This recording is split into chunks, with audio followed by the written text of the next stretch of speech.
Buenas gente, bienvenidos al segundo vídeo del grupo Caballo. Yo soy Canibe1993 y hoy vamos a hablar sobre el valor de las piezas, ciertas piezas combinadas que se vuelven más fuertes, y hablaremos un poco sobre William Steinitz, el primer campeón del mundo de la FIDE. Vale, entonces empezamos con el valor de las piezas. Como visteis en el anterior vídeo, tenemos 8 piezas que son los peones en la parte delantera y luego 8 en la primera fila. Cada una de las piezas tiene un valor que se determina según su movilidad, cuántas casillas puede tocar, si puede ir a los dos colores, etcétera, etcétera. Vale, aquí la pieza más débil, como es obvio, es el peón, que solamente puede ir a una casilla, ¿sí? ¿Cuál sería la siguiente pieza, las siguientes dos piezas más débiles? Bueno, pues esas serían... Esperar. ¿Cuáles serían esas? Pues el caballo y el alfil. ¿Por qué? Porque el caballo y el alfil ambos tienen ciertas limitaciones. Por ejemplo, el alfil solo puede desplazarse por una diagonal de un color. Entonces siempre va a haber piezas que no va a poder atacar. Que si el negro, digamos, coloca así sus peones y sus piezas, este alfil no puede tocar nada, no pueden hacerles nada. Entonces es una debilidad que tienen los alfiles, por eso se considera que después del peón es la pieza más débil, al igual que el caballo, que le pasa algo por el estilo. El caballo sí que puede tocar los dos colores, porque después de saltar aquí, su siguiente salto sería un blanco, siempre va alternándose los colores, ¿sí? Si tenéis un caballo y una casilla blanca, va a apuntar siempre a una casilla negra, y la siguiente vez apuntar a una casilla blanca.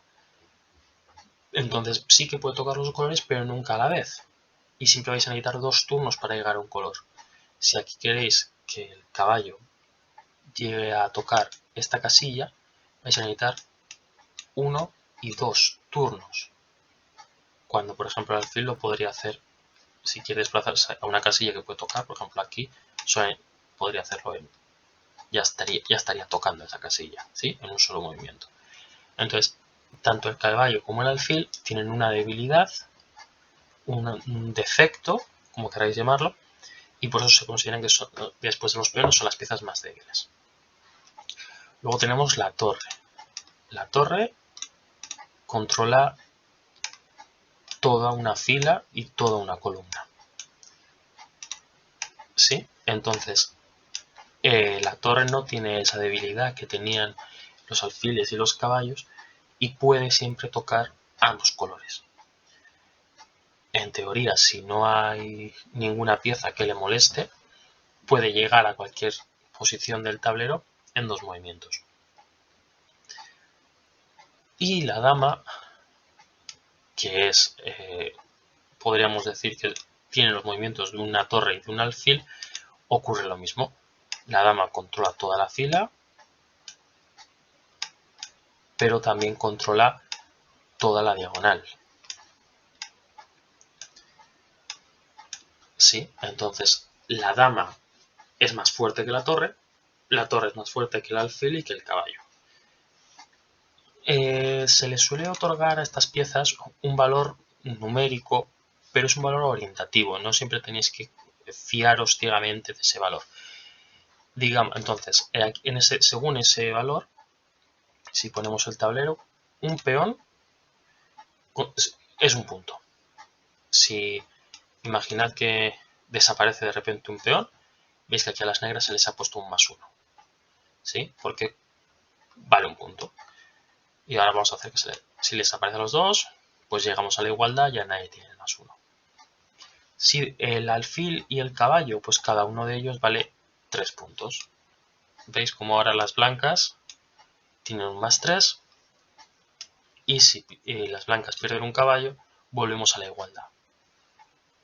Si os fijáis, han perdido caballo y peón, mientras que las negras han perdido alfil y peón, pero el valor numérico que les da es el mismo.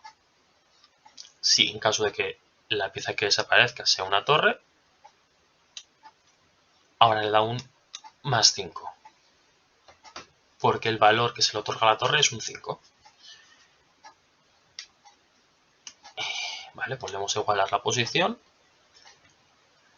y nos quedaría la dama. Cuando desaparece una dama, aquí nos dan un más 9. En realidad, a veces puede decirse que es un más 8, otras veces que es un más 9. No tiene mayor importancia. Por norma general se considera que 2 torres son más fuertes que una dama. ¿Sí? Si eliminamos todas las piezas y dejamos solamente a los reyes y a 2 torres contra una dama, veis que aquí nos sale un más 1.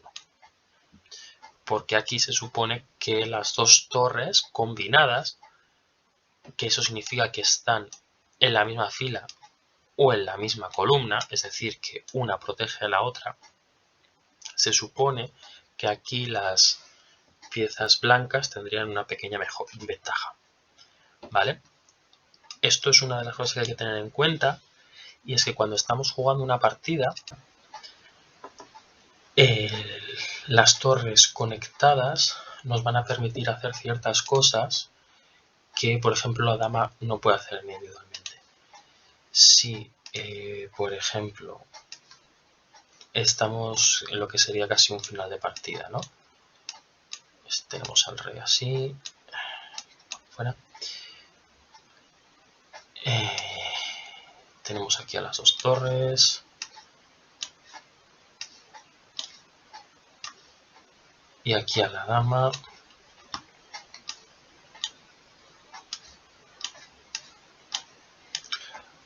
Vale. Imaginemos que aquí le toca jugar a las blancas. ¿Sí? Si tenemos las torres conectadas, esta partida es un jaque mate directo.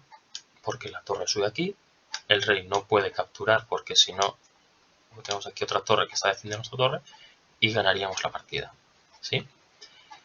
Si fuera el turno de las negras en lugar del de las blancas, las negras no podrían hacer ese mismo truco, porque si capturan aquí, el rey les recaptura. ¿Sí?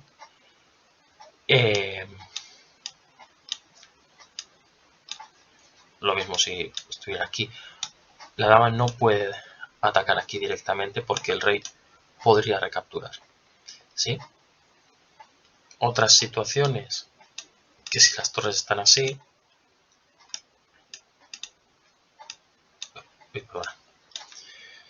si las torres están así pueden atacar y lo mismo, saben que no pueden ser recapturadas, ¿sí? Entonces le da cierto juego que una dama sola no puede hacer.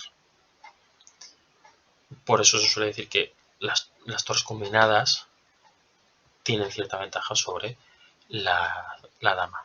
Pero claro, tienen que estar combinadas. Si tenemos la torre aquí, todo esto que hemos dicho ya no sirve. Bueno, en este caso sí, porque todavía podría dar ahí el jaque mate. Pero si estuvieran así, no. Porque ahora, si una de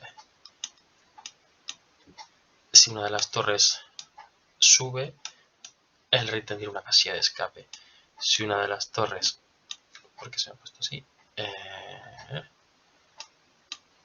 A ver...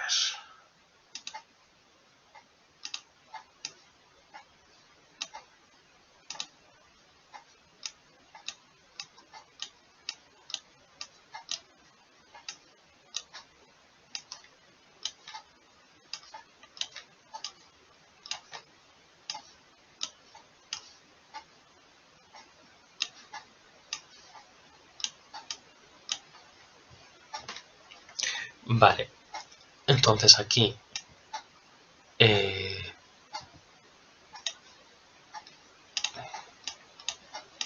bien, entonces en esta posición, por ejemplo, las torres no podrían hacer esa jugada.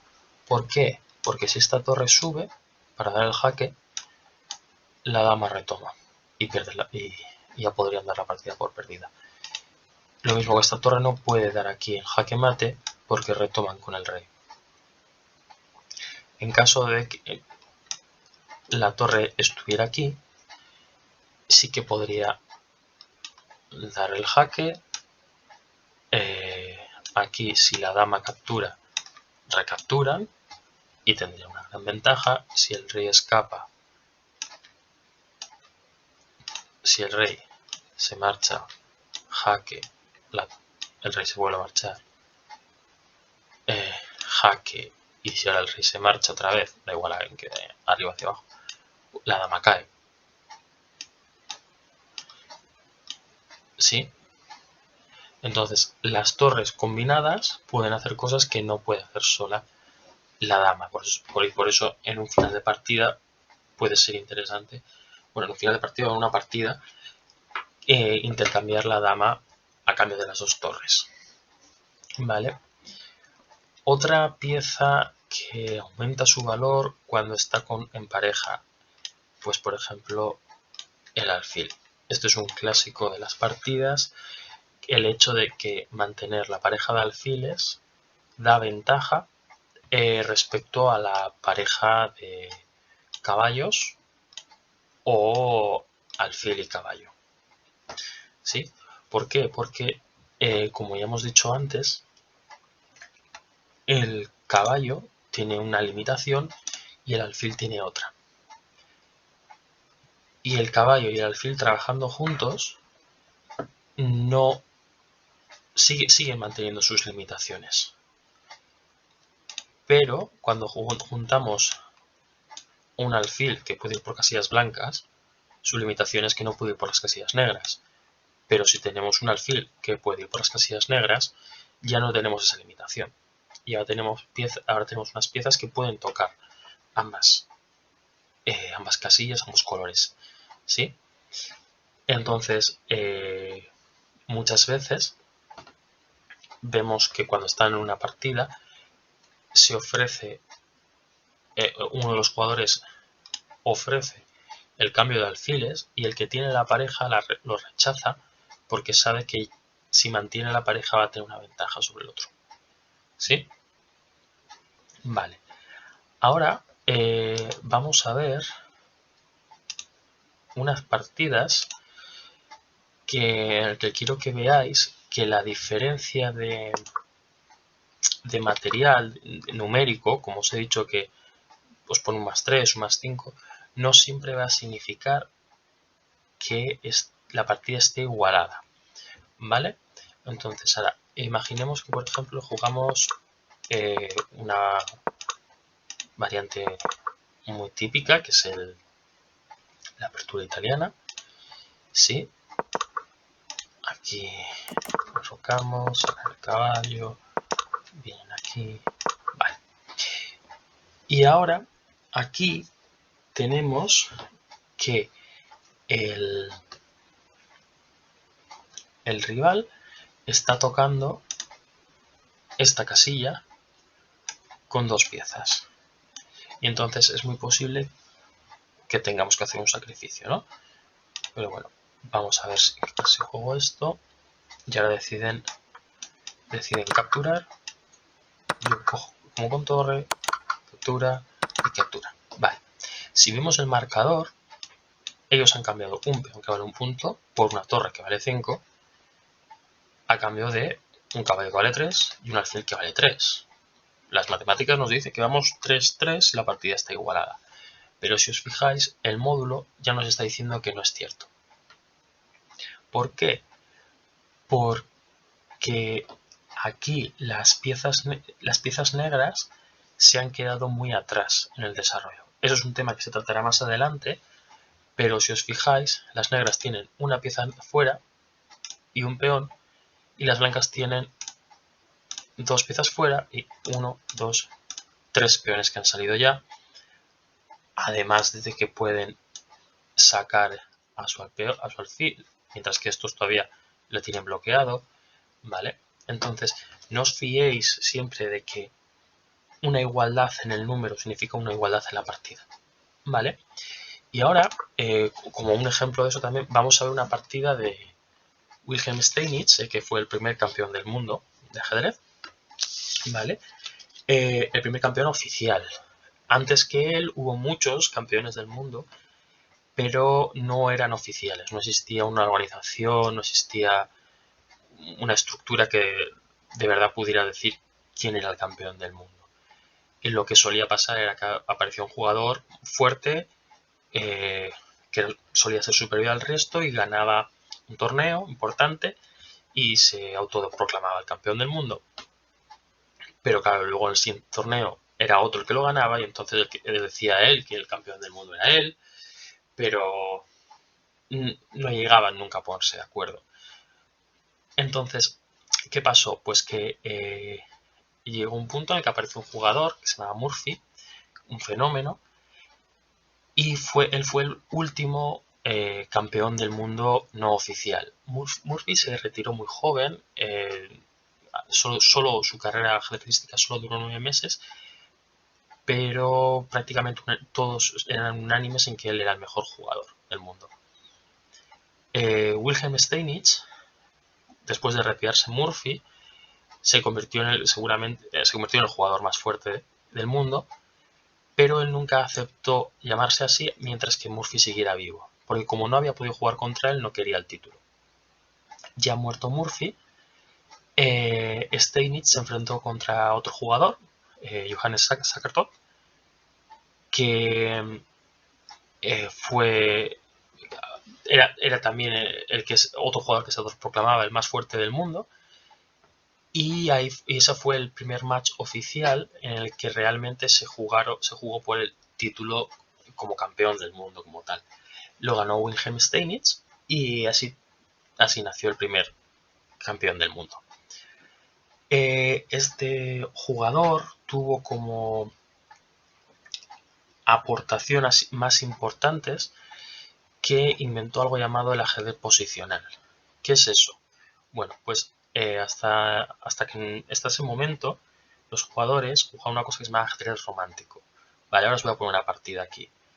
¿En qué consiste el ajedrez romántico? Bueno, el ajedrez romántico es un ajedrez en el que los jugadores sacrifican muchas piezas, sacrifican muchos peones, buscan dar un mate espectacular y lo más rápido posible. ¿Sí? Entonces vamos a ver, por ejemplo, esta partida.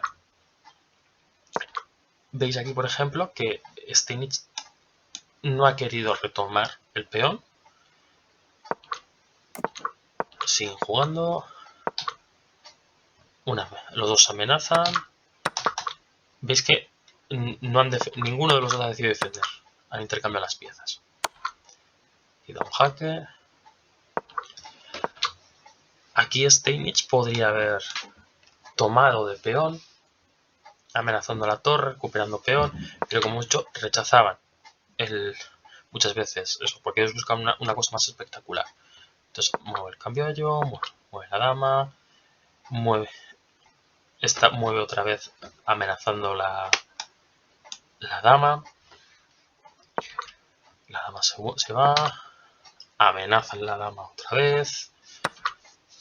La dama gana un peón. Si os fijáis, aquí las negras tienen una ventaja de +2, pero si veis el módulo, le está dando una ventaja de casi 2 a las blancas. Y van perdiendo en material. ¿Sí? Por eso antes cuando os decía, mira, ahora da un 2. Pero cuando os decía que no os fiarais demasiado del valor numérico, que tuvierais eso en cuenta, ¿vale? No, que vayáis ganando en material no significa que estéis ganando la partida. Vale, seguimos jugando. Aquí. Esto que ha hecho se considera un sacrificio de calidad, porque hemos visto que el alfil vale 3 puntos y la torre vale 5. O sea que este cambio, Steinitz estaba cambiando una pieza que vale mucho por una pieza que vale menos. Pero todo entraba dentro de su plan, de su idea, de cómo debían jugarse la partida. No es un error, pero hay que saber por qué se hace y cuándo se hace. Vale, entonces, como veis, aquí ya está dando un +3 a las negras, pero sigue dando ventaja a las blancas, incluso ahora ya no es un 2, ahora es un 2,5, un 2,6. Y no jugando. Vale, ahora da un jaque a la vez que está amenazando una torre. En principio, si ahora el rey se va, el Steinitz hubiera recuperado la torre y hubiera igualado el material. Pero no lo hizo. Seguimos jugando. Jaque, jaque, jaque. Si os fijáis, sigue estando con ventaja de material, pero ya le está dando un +14 Steinitz. Recaptura captura el caballo, jaque, jaque y mate. ¿Sí? Veis que ha estado toda la partida con menos material, que ha sacrificado una pieza buena por una pieza mala y que aún así ha ganado toda la partida y ha estado ganando durante toda la partida, ¿vale? Bueno, esto era el ajedrez romántico. Steinitz jugaba esto. Pero luego él descubrió que había ciertas ideas, ciertos principios que le podían hacer ganar más partidas, que los demás jugadores no veían y que él sí. Y la cosa funcionó porque durante 30 años no perdió nunca ningún encuentro en ningún match, ¿vale? O sea, sí que perdió en torneos o otro tipo de partidas, pero en un 1 contra 1 nunca perdió durante 30 años, ¿vale? Entonces, esta sería otra partida también de Steinitz, en el que ya utiliza eso que hemos dicho que es el juego posicional, lo que él inventó. Vale, hasta aquí es una partida normal, con un ámbito de dama, ¿vale? ¿Y en qué consistía el juego posicional? Bueno, pues que él se dio cuenta que la estructura de peones tiene mucha importancia. Que unos peones que están conectados son más fuertes que unos peones que están sueltos. Porque cuando falta un peón, estás dando puntos en los que los demás pueden atacar, en los que se pueden colocar piezas que luego no puedes expulsar. Si, por ejemplo, este caballo viene aquí, el otro no va a poder expulsarlo de ahí con un peón, mientras que este caballo, si no es con este peón, ¿sí?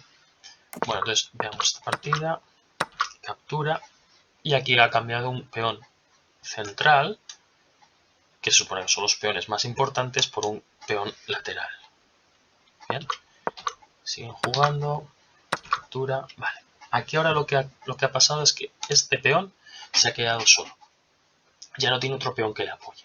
Si dos peones están conectados, siempre puedes proteger a uno usando al otro. Pero este peón ya no.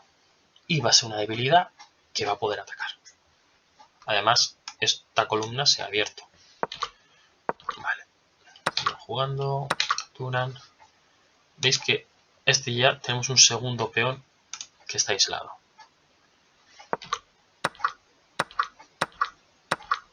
Siguen jugando. Y aquí captura un peón. ¿Os acordáis que en la anterior partida estaban rechazando capturar peones y en cambio aquí los está buscando? Aquí la primera debilidad que ya habíamos visto, ese peón ya ha caído. Aquí cae el segundo peón, la segunda debilidad. Y tiene que moverse ahí para evitar el mate. Ahí. Tiene que mover eso para evitar el mate. Siguen jugando. Y bueno, ya aquí Andersen se retiró. Vale. Esto es un poco así a grandes rasgos en lo que los conceptos que buscaba el ajedrez posicional. ¿Vale? Muchas de las cosas que él propuso en su momento no fueron aceptadas por los demás jugadores, pero poco a poco con el tiempo se fue viendo que tenía razón y muchos de los conceptos que él inventó todavía se siguen utilizando. ¿Vale? Bueno, espero que hayáis disfrutado del vídeo y que podamos encontrarnos en el club algún día de estos. Adiós.